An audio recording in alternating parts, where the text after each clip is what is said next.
Bonjour à tous, comment allez-vous? Soyez le bienvenu à cette prière du matin et nous sommes là pour demander au Seigneur qu'il vienne nous bénir, qu'il vienne rester avec nous, qu'il nous donne sa force pour que nous puissions avancer dans notre chemin de conversion.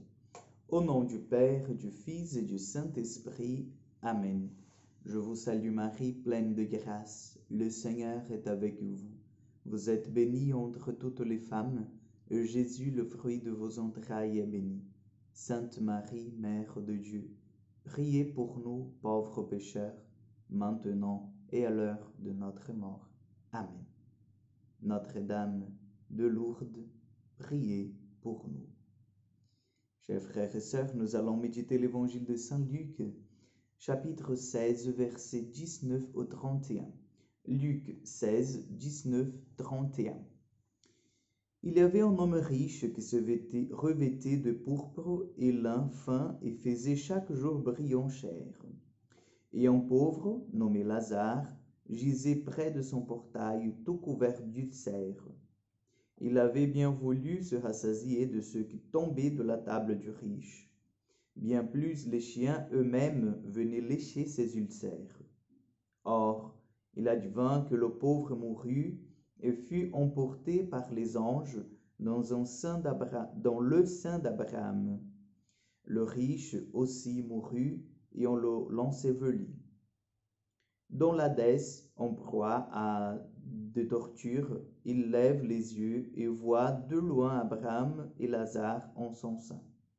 Alors il s'écria, « Père Abraham, aie pitié de moi, et envoie Lazare tremper dans l'eau le bout de son doigt pour me rafraîchir la langue, car je suis tourmenté dans cette flamme. » Mais Abraham dit, « Mon enfant, souviens-toi que tu as reçu tes biens pendant ta vie, et Lazare pareillement ses maux. Maintenant ici il est consolé et toi tu es tourmenté. Ce n'est pas tout. Entre nous et vous a un grand abîme qui a été fixé, afin que ceux qui voudraient passer d'ici chez vous ne le puissent, et qu'on ne traverse pas non plus de là-bas chez nous. » Il dit alors, « Je te prie donc, Père, d'envoyer Lazare dans la maison de mon Père, car j'ai 5 frères, qu'il leur porte son témoignage, de peur qu'ils ne viennent eux aussi dans ce lieu de la torture. » Et Abraham de dire, « Ils ont Moïse les prophètes, qu'ils les écoutent. » « Non, Père Abraham, dit-il, mais si quelqu'un de chez les morts va les trouver, ils se repentiront. » Mais il lui dit, « Du moment qu'ils n'écoutent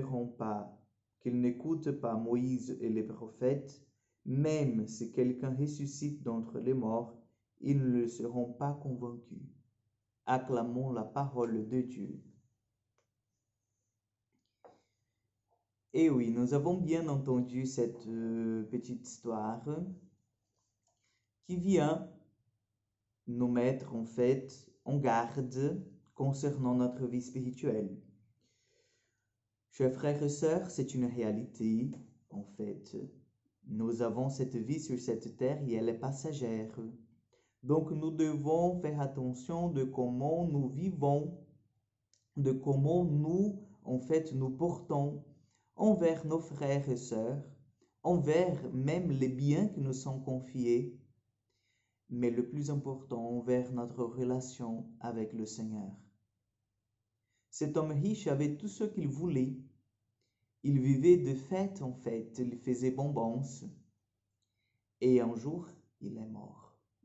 Et Lazare, ce pauvre, qui était privé sur cette terre de tous les biens et même les plus essentiels, aussi est mort.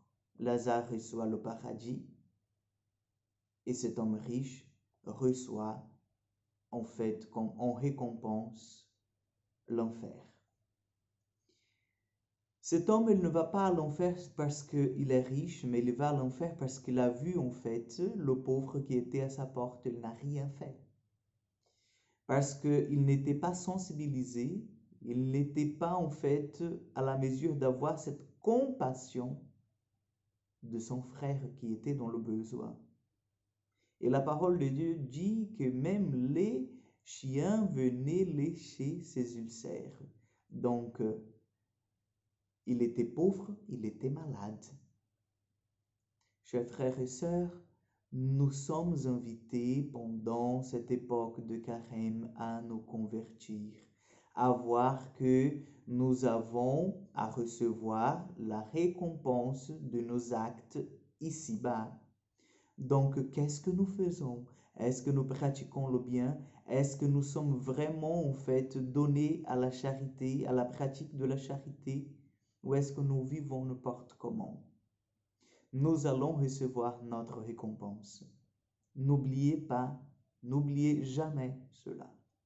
Dieu est là pour nous donner en fait la récompense. Ce n'est pas Dieu en fait qui va nous envoyer à l'enfer, mais c'est nous-mêmes. Parce que le ciel, ça se mérite, et l'enfer pareil. Donc demandons au Seigneur ce matin qu'il nous donne la grâce de voir ce qui est essentiel dans notre vie et qu'il nous donne la grâce aussi de voir le besoin de nos frères et sœurs pour que nous soyons toujours attentifs à pratiquer le bien et à rejeter le mal. Le Seigneur soit avec vous. Que Dieu Tout-Puissant vous bénisse, le Père, le Fils et le Saint-Esprit. Amen. Que Dieu vous bénisse davantage. Bonne journée à vous et à demain pour encore une prière du matin.